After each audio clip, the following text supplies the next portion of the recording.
Hey, who are you and what did you do? I'm Julian, aka the Illinois Effect, and I just got 4th place at the Rosemont Regional. Back-to-back regional tops, in addition to a tragic bubble loss at YCS Columbus to the guy behind the camera. I ended up getting 59th place there with Radiant Striker. This is the deck I've been working on for months. It's treated me really well so far, and I was finally able to top a Rosemont Regional. For anyone who knows me, I've been playing in Illinois since 2013, since I was like a little ass kid. I've had a little bit of success with this game, but never at the Rosemont Regional. And I did it in style today. Got my first one of these things, these blue deck boxes. These are Scheist. I beat some really strong players. Shout out all the local people I played. Those were really fun matches. You guys know who you are. And I'm really proud of this one. And you'd think I maybe wouldn't have taken so long, but you know, good things come to those who wait. And I did it with one of my favorite decks ever, the deck that's been treating me really well. I want to say before we get started, shout out the Shanghai Sharks, best team. Even without our strongest players in attendance, we still put 3 members in top 8. That was awesome. Shout out Craig and Ricky. Shout out the Sky Striker group chat for working on the deck with me. You guys don't necessarily have the same opinions about this deck, but hopefully I'll change your mind sooner or later. And yeah, shout out Cristobal for coming down. And yeah, let's get right into it. So, All right. To no one's surprise, I played 3 Ray, and then I still opted for 2 Rose. There are a number of reasons why I like 2 Rose. Ultimately, I do think Q Banish Rose is pretty fake, but the best way to break boards with this deck is usually starting with Ray, Prio Tribute, 0, Prio Tribute. And drawing 0 complicates that because it's not as simple as normaling Ray, summoning the 0, and going from there. Like, that opens you up to so many problems. Crown on Rose in that position is GG. You basically can't play. And so if I just play 2 Rose, it fixes that. The deck is already a little engine light now that we've lost some chance, and I don't want to play draw cards for reasons I'll explain in a little bit. So that, and then the final thing that decided to push me over into Rose was against Branded, which I'm starting to think is actually a pretty solid matchup, but against a lot of strong Branded players can be a real grind. They have Bestials, and a lot of people have Bestials in their side deck for Branded that can hit your Rose, which is a serious issue. So I decided 2 Rose was the way to go. Although I think a more disciplined player could probably shave down on these. I don't know. One can come out post side sometimes. Sometimes, yeah, I don't know. But I think I'm on 2 Rose for the time being. Additionally, I did play the 1 Desires again. I know everybody hates that, but I just couldn't get the side deck patterns to work otherwise. For Striker Engine, this is not Kagari, Engage, Linkage, 2 Shark Cannon, and or rather 2 Widow Anchor and a Shark Cannon. This is based off of Ray Dye's deck from YCS Columbus with the hand traps and everything. I think his theory made perfect sense. I personally liked Shark Cannon over Widow Anchor. I feel like we had just too many negate effects, and that playing 3 Widow Anchor was not necessary. Shark Cannon was really good. Obviously, Shark Cannon comes out here and there, but it was worth it in the main. Hornet Drones, I still play it, but it comes out a lot. And then 1 Lemnis Gate. I hate playing multiple of this card. It just does nothing so often. I know I'm playing multiple Rose, but it is what it is. Then, like I said, I do play the 1 Desires. It's mostly for the side deck pattern. I don't know what to tell you guys. It doesn't feel like it makes sense, but it has been working for me. 3 TFTV, that card's so strong. Rhoda, Called By, Talents. And then I opted to play 2 Droplet, like in Ray's deck, but as well as 1 Forbidden Crown. Between these, and the Imperms, that's 8 negate effects. There's no magic number there, but I feel that, you know, that's obviously a really relevant effect right now. It's hard for them to break your board when you have a bunch of Imperm type effects. Particularly Crown against Cool Tune is obviously quite good. And you need those cards to break the Doomsday board too.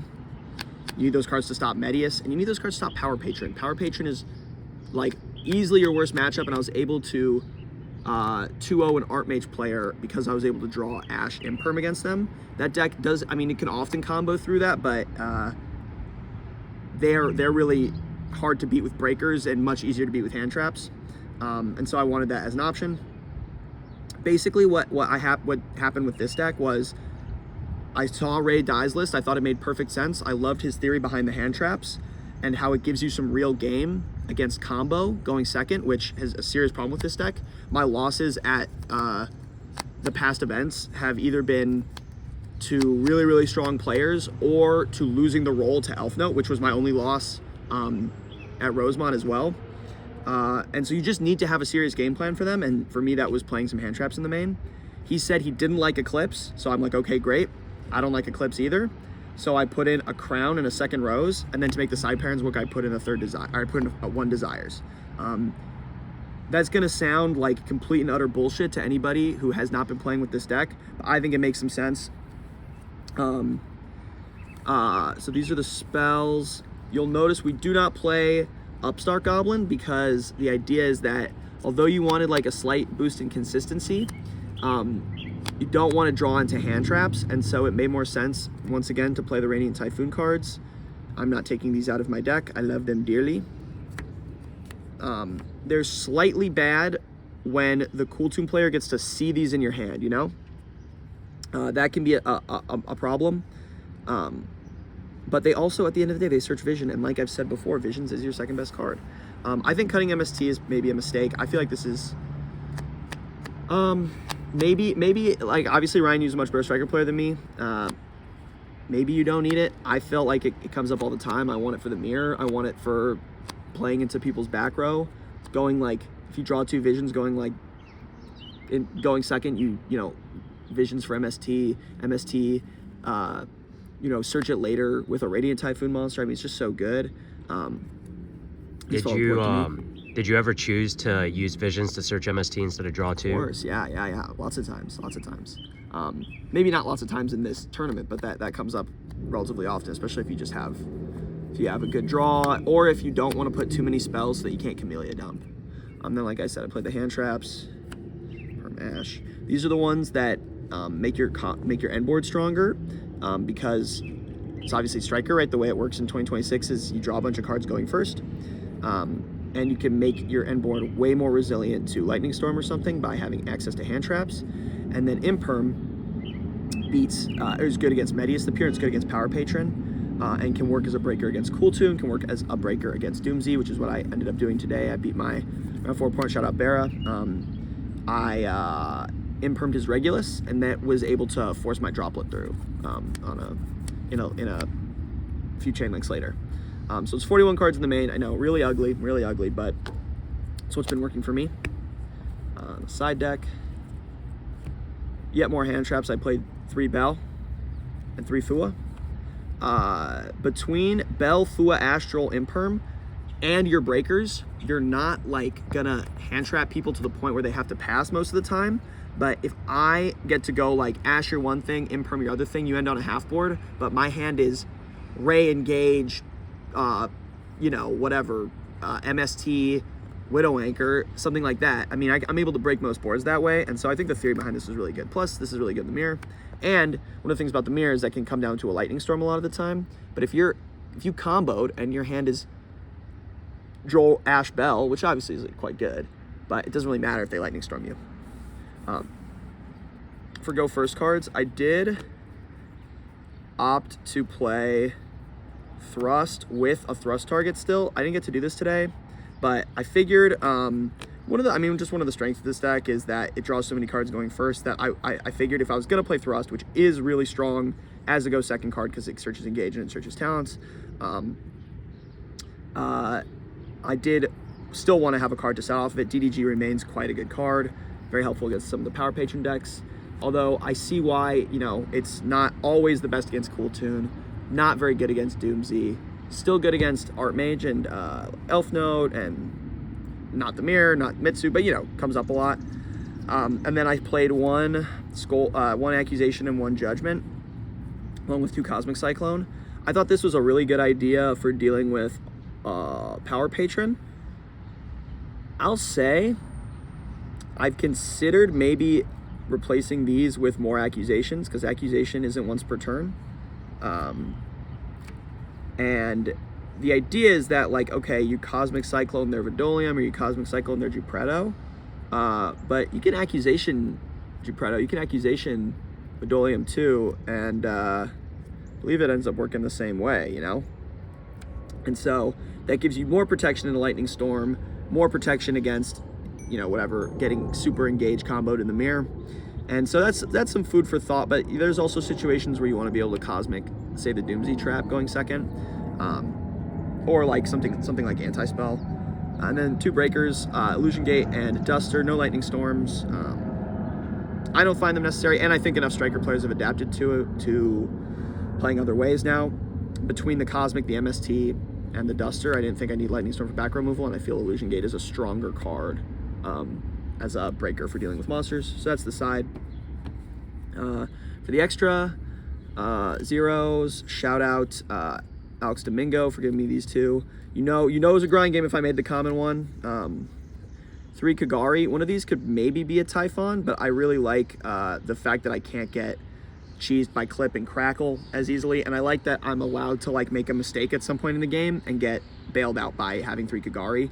I don't find Typhon to be that strong, and I feel like situations where it comes up are pretty few and far between. I want to say also shout out Eric Carlson. This Power of Friendship Kagari is the one I like to make in the event where I'm not giving them additional information, because it's obviously a Power of Friendship card. Like, Eric's powering me through some wins that I wouldn't have the friendship mojo to win if I didn't have this one. So this is Necessito. Azalea, this card's obviously awesome. Himmelsjäger Ass Shizuku in Ultimate Rare. So tough, bro, so tough. Ulti Hayate, she extra sends. Camellia, this card's so cool. One small way to level up your Striker gameplay is look out for lines that end on this with like a linkage or something. This card's secondary effect comes up a ton, and if they like, you know, put 2 monsters on the field or something, and you're able to go like whatever droplet send, yeah, that works, right? Yeah, just making sure. I would hope it does. Yeah, you like droplet send this, negate the one, Camellia send the other. That's quite a strong play, and then that means you're getting this engine back if they can't deal with it. And also, I'm not, you know, maybe really sharp players can see it coming, but not necessarily, you know. And then obviously Zeke and Amatsu. Then I opt to play Little Knight. This card feels extremely important to me. Against Branded, it's crucial. And there's situations where you can pass back with this. Like, this is a relevant interrupt. You have a set linkage. You have this guy. You know, you're not impervious to getting cut off from your Striker engine, but you have this interrupt here. If you need to use it, you can use it. If you need to turn it into 0, you can turn it into 0. And so I play this over Typhon pretty much any day. Also, it's really good with the Radiant cards. So it'll be like, you know, whatever. You have Kagari, your RT monster gets stopped. You make Little Knight. You keep going. You clear your monster zones. Really, really important. And then these cards to send off of Fallen the Virtuous. I've considered playing, what's it called? The other dragon, the Dogma Dragon. Yeah, no, the Dogma Dragon. Oh, Dogma. This ain't a bad idea though. The Dogma Dragon with this thing, because you want to resolve 3 Fallen the Virtues, but I'll say that one doesn't come up too often. I've thought about it before. I think there might have been a match at the regional where I would sort of like to have another one, but I'm quite partial to all these cards. The card that could maybe get cut is one of the zeros, probably. Not just because it's a common, right? Not just because it's common. Okay. No. So that is my deck. I want to say once again, shout out to all my friends. Shout out to all the Sharks. And also, you know, shout out to all the Chicago Yugioh community, the Illinois Yugioh community that I've been a part of for all these years. You know, this is like, this is a big accomplishment for me. I'm really happy about it. I'm really happy I've been able to do it with a deck I really love. But job's not done yet. We put 3 Sharks in top 8 when all of our strongest players were not in attendance. No Duncan, no Jason, no Cody, no Kaz, no Darian. And you guys let 3 of us top? Ooh, boy. Okay, well, you know, see what happens at Nats. Yeah, thank you guys so much for watching. Please feel free to ask questions about the deck. Like, I really love this deck. I'm eager to talk about it. And yeah, have a good one, guys. Peace.